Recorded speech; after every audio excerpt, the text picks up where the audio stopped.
Welcome back to Qtronics, where I have all the gear and no idea. Today we're going to be looking at a Nintendo Switch Lite. Now I recently picked this up for £55 or about $70, as I've noticed a few of my viewers are from the US. So what's wrong with it, you ask? Well, actually the listing did state that it just doesn't charge anymore. And I thought, oh, okay, maybe it's just a USB port. Now, when I tried to turn it on when I got it, it actually did. Let's see if it'll do it now. It's not doing it now, but it did show me at the time the low power screen, indicating that actually the machine works, it's just the port. So then I got over to looking at the port. So let's have a look at that. Now hopefully I can get you to zoom in onto this. So the camera's not going to pick it up. So we'll get under the scope in a minute and I'll show you the port. But the port is dodgy as hell. So once we've got it open, I'll get to that. Right then, let's get this open. Right, that's the 4 screws out. Now normally I wouldn't show you me taking the Switch apart, but every time I've ever taken a Switch Lite apart, I always have the issue of getting the case open. So I'm going to talk you through how I open the case with these. So you're going to get like a little pick or a little pick spludger or any kind of spludger, and you want to get in via the speaker to start with, and then you want to just twist, and the case should start coming apart. So a little twist. And basically, you want to use plastic on this because obviously the Switch itself is plastic. So you don't want to be using anything metal because metal will damage the plastic, basically. And I'm trying to use a pick that's a similar colour just in case any of the plastic rubs off. Yeah, you just want to follow it round the corners and get into them. And I always find this is extremely hard. This one's a bit easier than the other ones I've had. But putting it back together as well becomes a bit of a challenge.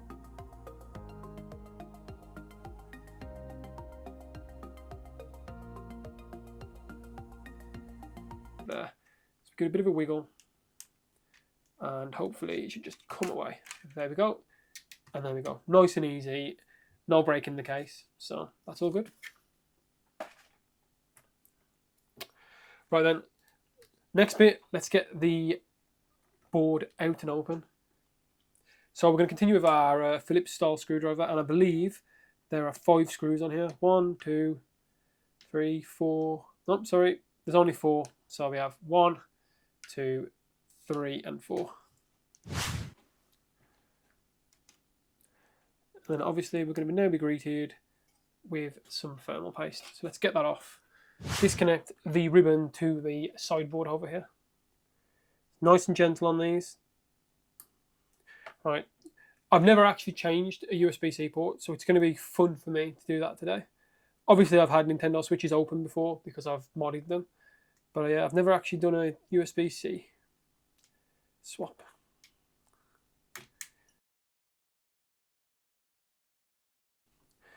Then we can undo the 3 screws for the heatsink. Now, while you're changing a USB-C port, this would be a good time to mod it because you're already most of the way into the board now. So if you want to see how to do that, check out one of my other videos. I'll link it up here. So for this foam, what I tend to do is get the spludger under it and just give it a bit of a push. And you should get minimal breakages on it.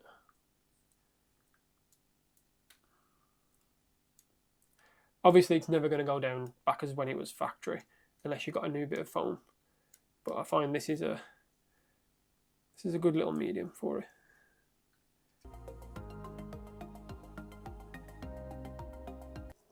There we go, that's off. Let's just clean the thermal paste off here while we're here. Right then, let's continue the disassembly.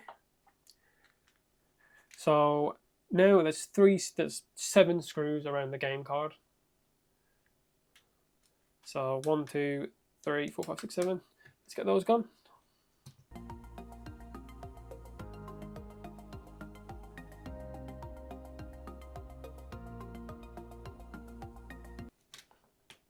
Right then, game card reader ribbon, I guess is the word. Let's just flick this up, nice and slow. There we go. And then get your tweezers, just pull this ribbon out.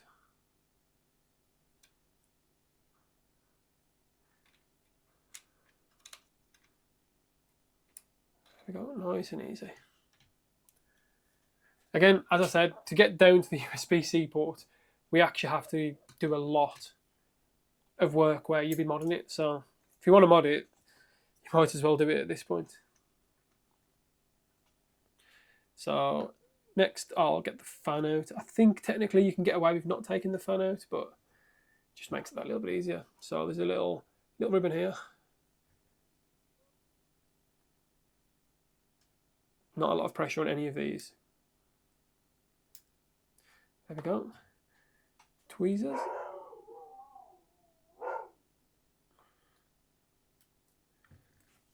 Tweezers.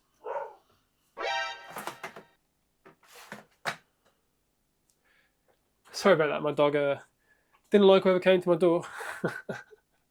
Right then, let's get the fan undone. 3 screws.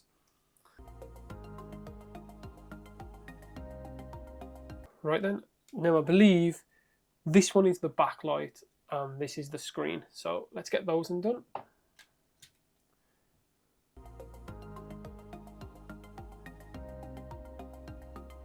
I have repaired a ribbon before on a PS Vita. They're difficult. There is a video, but it might not have come out yet. So let's see.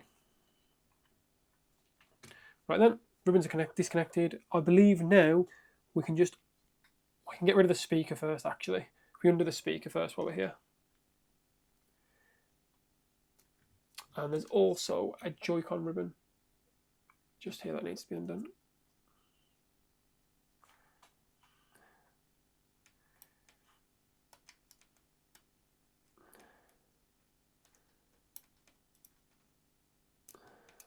Okay, that's out.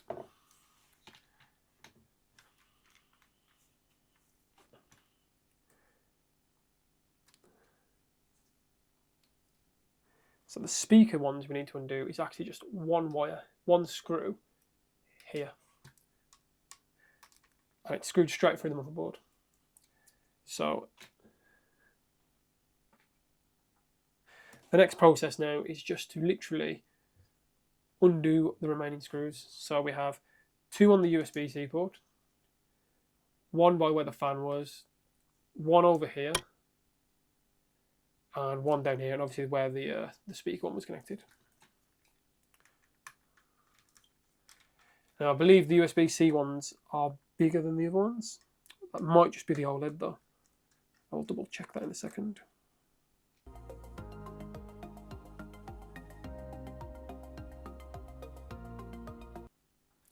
And in classic fashion, we do actually need to take off the trigger.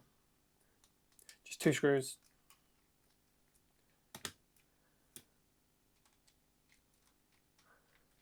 And that just lifts right off.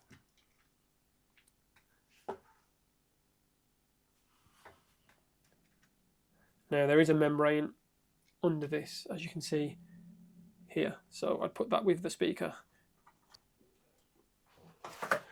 Well then, with that, we should then be able to lift the board out. Just disconnect this speaker here. Be very careful on these speaker wires because they're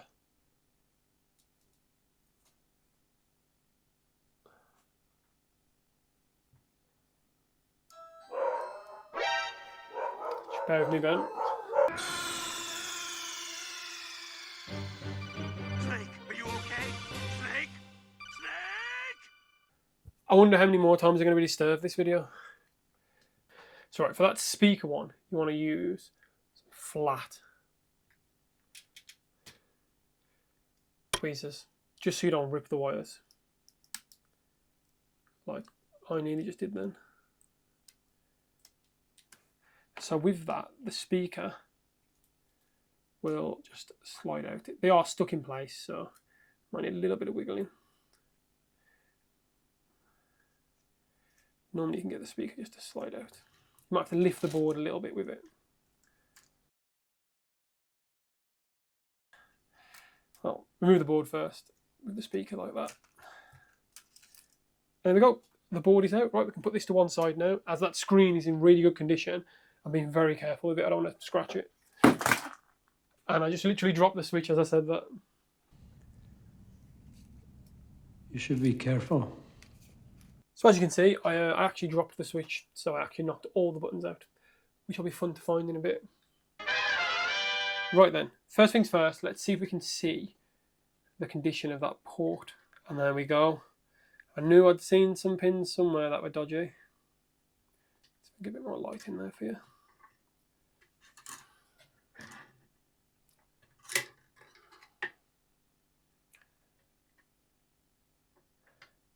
There we go. 2 pins bent all the way back. Luckily enough, I don't think they've crossed and touched, which is why the console was turning on previously. So let's try and get this port off then. And as we can see down here as well when I zoom in, the water sticker's fine. There's no water damage on here. Right, I actually have the proper ports for this. So let me get those. So I bought a set of all the Switch ones purely because I didn't want to have to shave them down. So I'm just looking which one's right now. I think that is the right one. Yeah, that looks right. Right then, so I'm going to come in at 460 with about 80% airflow, I reckon, just to get this off. So I don't believe there's anything underneath it that can be knocked. So I'm hoping that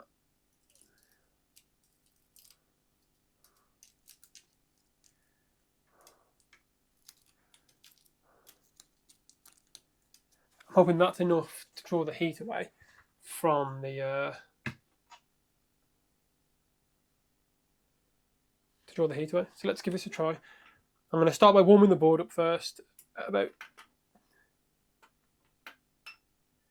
50% airflow speed. I've got the Atom. Nearly forgot flux.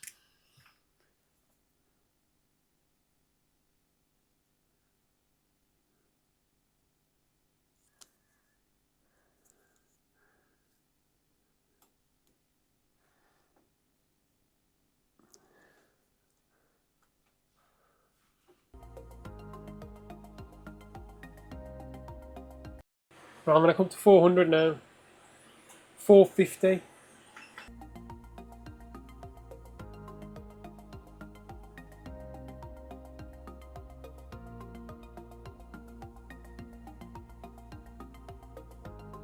So ideally you would normally heat these from underneath, so I'm going to see if I can figure that out, just to make this a little bit easier for me. We're going to have to try and do it from this, just purely because I've got to get the board high enough that I can get hot air underneath that. Right, let's give that another try.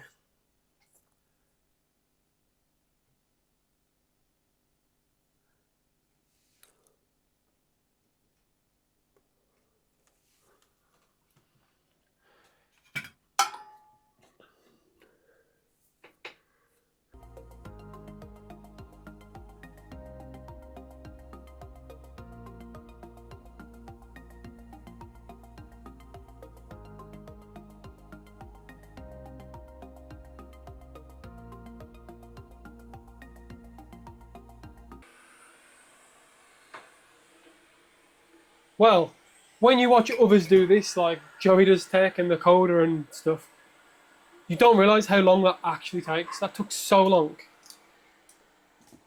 Right, let's get it back under the scope and make sure I've not ripped any pads. Oh, look at that. I think we're good. I think we're actually good. Perfect. Right, I'm just going to add a little bit of leaded solder to those points, and then we're going to try and put the port back in. We're going to do this hot swap style because I've never done this before, so let's just add a bit of solder to it and we'll go from there.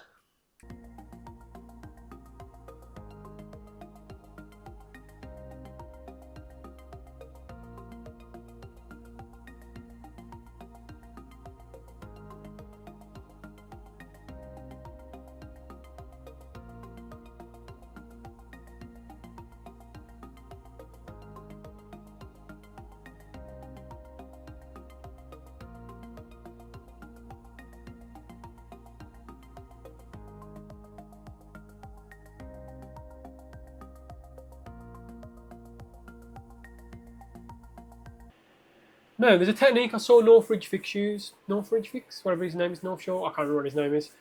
You know the guy, where he used a bit of a bit of a computer thermal paste over the top of it. So I'm going to try and get one of those and see what happens. Either that or some Captain tape. I'm hoping will work. Right, there's a bit of Captain tape there now. Let's see if I can get that to work.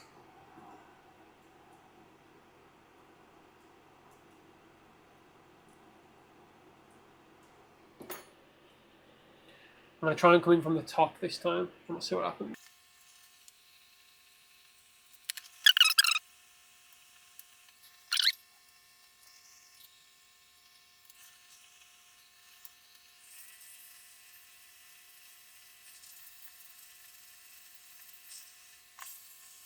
I think without being able to get underneath it properly, I'm just going to wick away the pads, get them gone, and we'll go from there.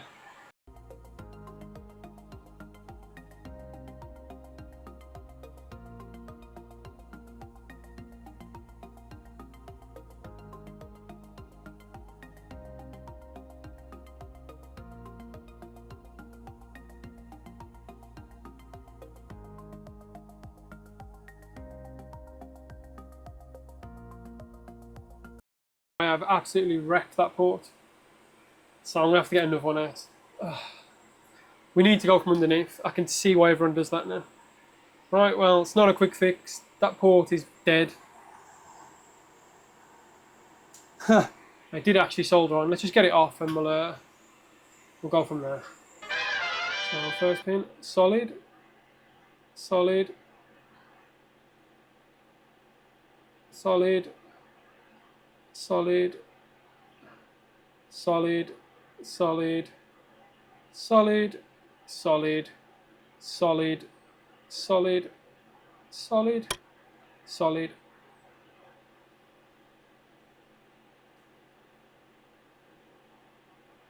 Well, that is actually on.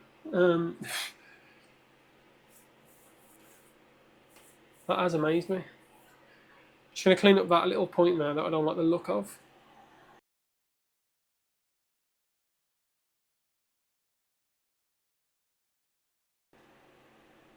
I don't even know what that's supposed to be. Moment of truth.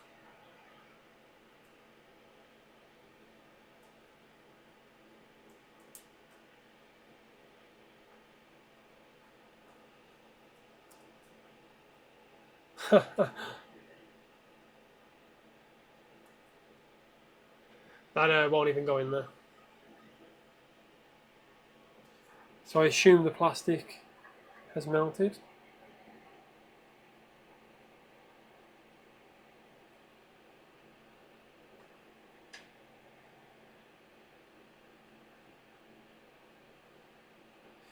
Yep, the plastic has melted, so we're going to have to try another port. Oh my god. Right, I think I know how to do it this time. So let's give it one more try, and if not, we'll call it there for a bit, because I'm getting really tired of this now. Testing.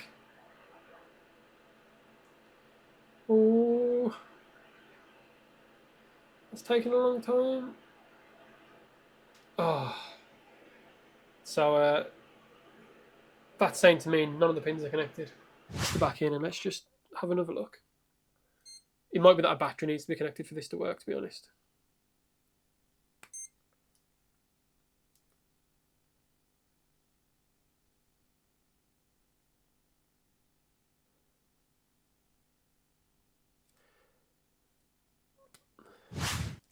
Right, the battery's connected now.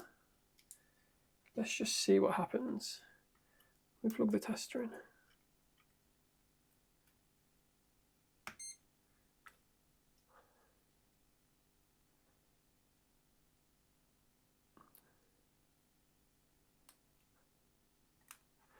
No, we're still getting open lines everywhere.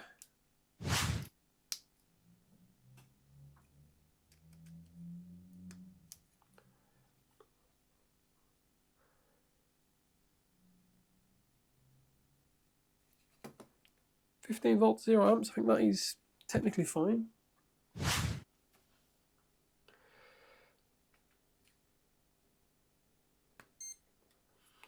Fingers crossed.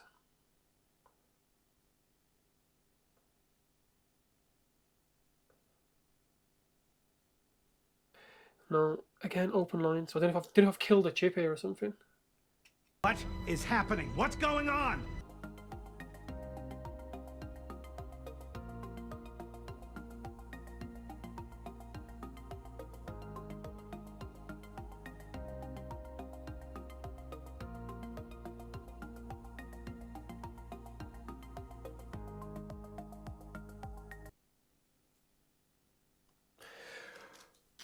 Right, I'm going to go for one last port.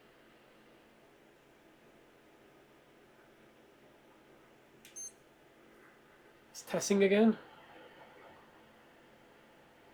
Come on, come on. Fucking boom! Fucking yes, come on. Sorry about the swearing. Fucking hell, that's taken so long. Fucking yes. Yeah, 18 and 17. 8 and 17 don't come on to the Switch Lite. Fucking come on.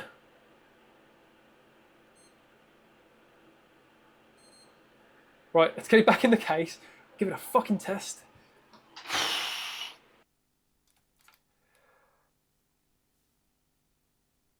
Oh, I mean, that draw seems a little weird though.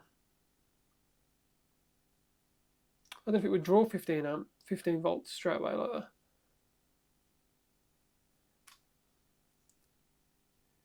That might be my measure tool. That's broken.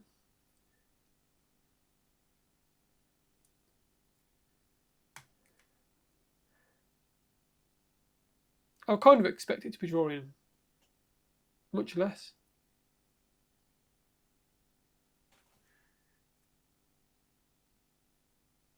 It's very strange.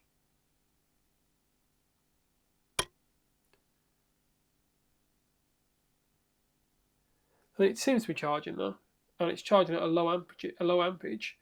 So, right, I'm going to put it all back together, and I'll see you at the end, guys. I'm not going to record me putting it back together.